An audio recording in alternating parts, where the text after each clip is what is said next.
want a quick tutorial on how to do epoxy, an epoxy tutorial. So anyways, I like to use stuff from the hardware store as much as possible because I'm out in the sticks and sometimes I can't get to the hobby store. So Gorilla brand 5-minute epoxy. It's cheap, it's economical. That's what I'm going to use. These little applicators are pretty deluxe. So you get a perfect 2-part mix. You get the resin.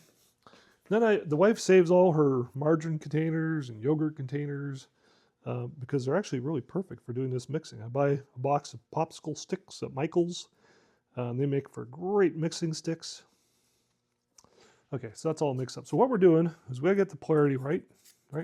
So I created 2 little pockets with the Dremel. They're all lined up the way that I like them. I just need to make sure that they're attracting to each other without actually pulling them out of there, and they are. So now I just kind of need to, well, now I need to pull it out. All right, there we go. So we got them out. We're going to fill this little pocket with epoxy. We're even going to smear it a little bit over. Give a little bit of extra strength to the Depron, a little bit of rigidity to it. Oops, you can't even see that. Depron is porous on the end grain it's porous. The skin has got that little waxy coating, but the end's quite porous. So if you smush it in there, you can actually get a little bit of rigidity out of it. Now, if I'm smart, I should be able to get that in and then slide this guy off of there and set him down so I get the polarity right. Don't get that backwards.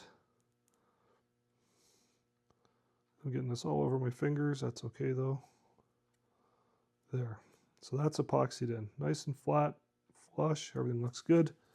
Then we'll come over here and do the same thing with this guy. Smush that epoxy. That's my word. I don't know how many times I've said it. Smush. Smush is a word. So hold it up where you guys can see it. And again, I'm coating this whole thing. Put a nice tough edge. Now, if I get this right, if I don't flip it over, and it's so slippery in epoxy, and boom. Now, if I get it wrong, well, then I'll just have to redo it. So now I'm getting a little hydrostatic lock with too much epoxy in there, but there we go. Okay, it's flush. Yeah, I like that. Now, part of the great part about having, I should have been wearing, I can't really wear gloves when I do this, but one of the great things about having methyl hydrate in the shop is methyl hydrate cleans epoxy off. So now I got epoxy all over my bloody fingers. I don't really like to do this too often. It's really hard to glue stuff with gloves on. So you can see a little bit of methyl on the paper towel, and my fingers are clean. Oh, a little bit of epoxy. So I'll go and clean that up. But anyways, there's what we got. We got a part A and a part B. And we're going to give this about 5-10 minutes to set up.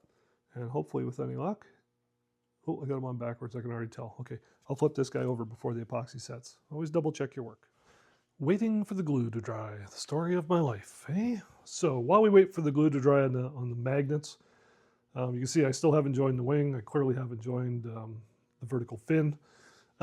We can start getting ready for the ailerons.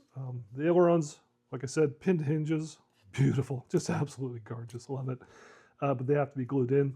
I assume everybody knows how to do that. Get the glue in the slots first, then stick in your hinges. Beware of push out. I've never really actually ever been good at this. You definitely don't want to get glue on the hinges. And again, this is a foamy. We're not doing 400 mile an hour. I think this thing actually probably will clock in 3S full pack. You might hit 70 mile an hour. So, you know, we want to make sure they're in there, but don't get carried away. We have to glue them. Some other interesting things. He's supplied solder on threaded couplings. Great. So we got a little bit of soldering to do. You got to do some cutting and some fitting, get these to the right length. So we'll have to do that. But what I'll do is I'll get this glued up, get that going. He supplied the aileron horns, Elevon horns. And the idea is that you're going to use this clevis connector on these so that we don't have any slop. You're going to connect that. And then that's how you're going to do your adjustments. No, it's not threaded, is it? So you're going to have to get it right with solder. And once you get it right, then you're going to put this through the arm on the servo. And really, you're just going to set your trims at 0. Make sure the control surfaces are actually flat. This is a Delta, but it doesn't need much reflex, maybe a degree or two. We can do that with trim once we fly it. The control throws mark is listed on the card, 1 inch up, 3/4 inch down. Apparently, it doesn't fly inverted very well, or maybe it was the pilot.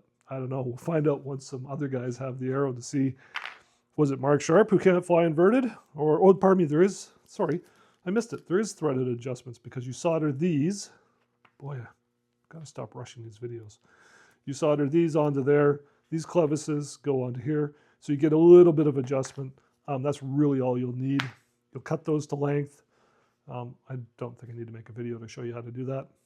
But this is the stuff that we got to do while we're waiting for the glue to dry on the magnets. And there's no way to speed that up. It's just 5-minute epoxy, which never, ever, ever takes 5 minutes. I'll give it probably a good hour before I let those magnets get anywhere near each other. And hopefully they don't pull out.